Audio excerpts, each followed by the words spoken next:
Hello everyone, welcome to my channel. నేను మీ అరుణ. అందరూ ఎలా ఉన్నారు?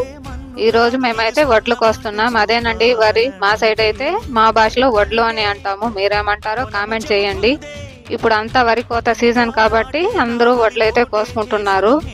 ఇలా ఒక కర్ర తీసుకొని సైడ్కున్న వాటిని అయితే లోపలికి నెట్టాలి. అప్పుడు మిషన్కి చక్కగా అందుతుంది. కొడవలతో కోసే పని అయితే ఉండదు. కిందికి రాలిపోకుండా నష్టం తక్కువగా ఉంటుంది మనకు. ఇదైతే ఒక అక్క వీడియోలో చూసి నేర్చుకున్నాను.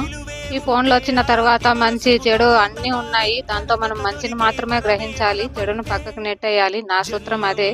మీరేమంటారో కామెంట్ చేసేయండి. తర్వాత అయితే మిషన్ ఇలా కోస్తూ వెళ్ళిపోతుంది. మాకైతే పనులు టైం అయితే అయిపోతుంది. ఏం చేయాలో కూడా తెలియని పరిస్థితి. అందుకని గోన్ సంచిలో నింపి ఇలా వేసుకుంటున్నాం. ప్లీజ్ నా వీడియోస్ మీకు నచ్చితే లైక్, షేర్, సబ్స్క్రైబ్ చేసుకోండి. Thank you for watching. తర్వాత అయితే ఒక మంచి వీడియోతో మేము ముందుకు వస్తాం. మంచిగా చెడా అనేది మీరే డిసైడ్ చేయాలి. Thank you.